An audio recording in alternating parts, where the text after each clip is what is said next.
How to use Apply Image in Photoshop as well as Affinity Photo. The fors, the cons, all those sorts of things.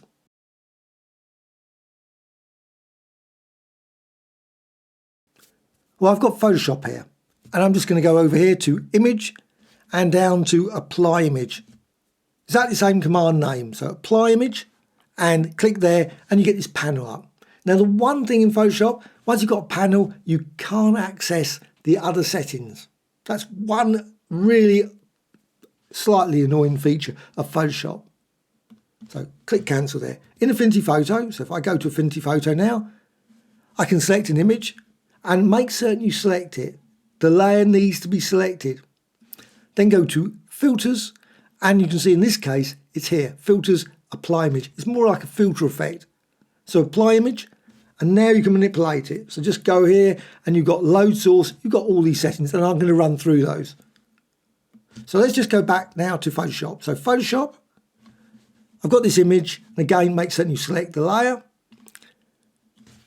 Unfortunately, in Photoshop, you need to open another document, or other ones if you want to use other documents.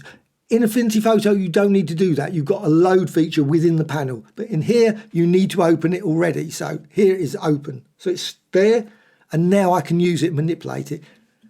The key thing, however, is you need to make certain the size is the same. So if you go to this document, the size needs to be whatever it is, 2000 by whatever. This needs to be 2000 or whatever as well. In Affinity Photo, you don't need to worry about it. It scales it for you. I don't know why it doesn't do that in Photoshop. It doesn't. So go here, and now you can go here to Image, Apply Image. Now you can use the same image. You don't have to. You can use different layers. You can use all within that same image. You don't have to use the other image, but you can combine it, and it creates double exposures, all those sorts of things. Well, this one, I'm just using this source. And background, there's only one layer. I'm only going to use one layer, but you could have multiple layers, ones that got blurred effects, type effects, textures, all sorts of things can be combined with this in this way using the layer. Also, you've got channels. Now, channels not available in Affinity Photo. You can do it. You can set them up using channels. There is a window and channels panel. You can also use equations, which is something that's not available in Photoshop. So you've got one thing here, the channels. So you go red, green and blue. But in Affinity Photo, if you go to the panel, let's just go back and go to the panel. So Filters, Apply Image. Here's the panel. You've got equation colour space. So you can manipulate the colours that way. So there's good things in both. And also a few things that obviously are missing. So in Photoshop, let's just go back there again. You can't do masks in Affinity Photo. You can do it, but you have to do it, set it up and manipulate it outside. In here, you've actually got the option here to add a mask. So you can use, again, the other document. You can use the layer if there's a layer. Obviously, you've got the background one. You can also use grey, red channel. You can use channel. And you can see there you've got the mask kicking in. Maybe the red or the green or the blue. Now, I'm not going to use masks, but I just want to point out masks are available in Photoshop within the panel. They're not within the panel in Affinity Photo. But a lot of the other functionality, basically you can get around it using, I say, other options with channels. And that's one of the nice features, I think, in Photoshop, that channel feature. So let's use another image. So I could use this image, but I'm going to use the other image. And then you can combine it. It's a great way to combine it. So you can see you can use the channels. You could use the red from that Adobe stock image, and they're all both Adobe stock. So you could use the red and you can see it combines that way. Maybe the green or the blue. And you can see obviously subtle differences, but you can also run through these ones. You've got hard light and you can see combined that way. And it's a great way to experiment with combinations. One thing that's not available in Affinity Photo, it's a real nice feature, is add. And you can see with add, you can modify the addition there. Obviously, the mathematics behind it, I'm not going to go through. Even if it's possible to actually understand all these settings. There is, of course, documentation about all the blending modes, the contrast, the lighten, as well as the darken functionality. And you can change the offset, and you can also go here and go to subtract. Again, another feature that's not available in Affinity Photo. But again, of course, you can always get around it, work out approach to create something similar.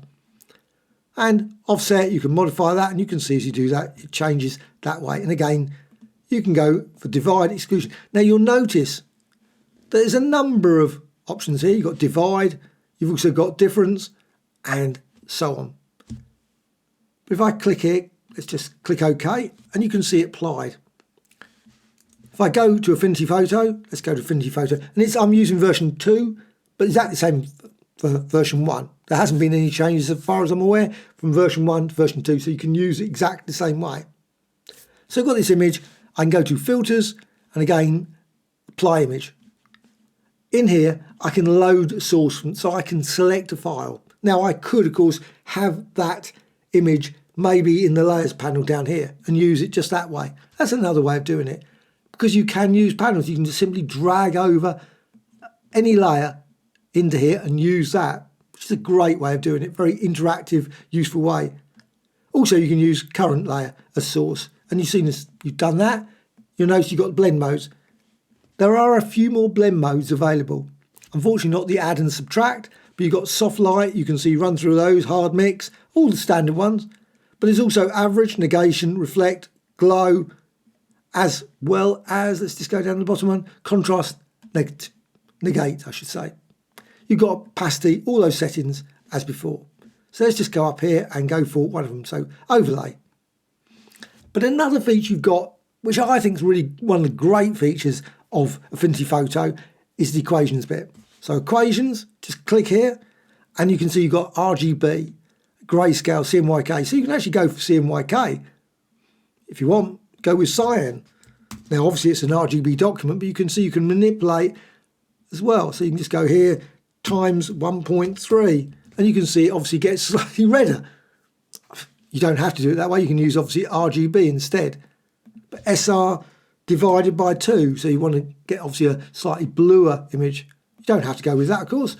SR minus 0.2, and so on. You can manipulate the colour using that equations feature. You don't have to use equations. You can always just turn it off and use just the overlay on its own. But now, it's a load source from file. Exactly the same as in Photoshop, but of course, in Photoshop, you need to open the file before you start using the panel. Here, you can just go and select file, and I'm going to select exactly the same image, and you can see the image here. Click open. Now, sometimes, and I have noticed when I've been running through some of these sort of trials, obviously going through this, it does seem to fail. Don't know why. Make sure you select the layer. That's a key thing. Maybe that sometimes is an issue. The layer's not selected, you will have problems. But now you can see I've got that image loaded in. I can go here to overlay, I can lighten, and you can see the image blend. So just go there, exclusion, negation, glow. I'm surprised they haven't included other features as well, but still, divide, pin light, add, well, there's add, screen, and so on. Exactly same as before, you can go to equations and you can then manipulate it even more. So this time maybe go for grayscale. You can turn around and say SI times 1.3 and so on. So you put it into grayscale before you apply it. And then click apply. But you can also manipulate other things. You can go to any part of the document, or you just go back here and then continue to work. Now, you notice one thing, that's what's happened, it's just lost that. As soon as I went off it, so there are things that you can't do. So load source from file again, make certain you select that there, and make certain you select the layer. Always needs to be selected. That's one issue I mentioned. If it goes off, you haven't got that selected, you'll suddenly notice the effect disappears. Select it, and then it will work. Key thing to remember in Affinity Photo, even though you can go to any layer, all those sort of things, it always needs to be selected. And click apply. Now, another great feature with this, which is different from Photoshop. Photoshop's great, but you can always go to filters and repeat apply image. So you can apply it again. Now, sometimes obviously all it does is make it just brighter, like I'm just doing here, repeat apply image. But you can go to 4 or 5 times. Obviously equivalent in Photoshop. If you go to Photoshop, you have to just basically go to image, apply image, and set everything up again in exactly the same way, and then apply it again, and then image, and down to apply image, and so on. Of course, you can apply it 3, 10, 15 times, but you have to do it all by going image, apply image. There's no repeat. Also, in Affinity Photo 2, there's also layer and fade apply image. Now, obviously, I've applied it multiple times already now, so I'm just going to be fading this grayscale effect. So fade image, and you can see here you've got fade, and you can fade it like that and go through, say, to the difference and so on, and click apply. But you can do exactly the same in Photoshop as well. So in Photoshop, instead of that, you have to go here, edit, and fade apply image. So you can do a fade in here, and you can then go here and run through linear light, maybe change opacity and click OK. And that's a run through of a number of features of apply image. But of course, there's a lot of functionality. Please check out my individual videos on Affinity Photo and apply image, as well as my videos on apply image in Photoshop. Well, I hope you found this of interest. Any questions, any thoughts as well, anything you think, well, it does something else in Photoshop, or it does this in Photoshop, but it doesn't do it in Affinity Photo, please let me know in the comments. It's always great to know. And I will try and do a few other videos like this where it's comparing. Now, of course, there's some functionality in Affinity Photo that's not in Photoshop and vice versa. So it's impossible to do. Something like calculations probably is not readily available in Affinity Photo. You can do it, of course. You can always go, there's always workarounds, but there's not an actual command that's exactly that name. Anyway, hope you found this of interest. Bye.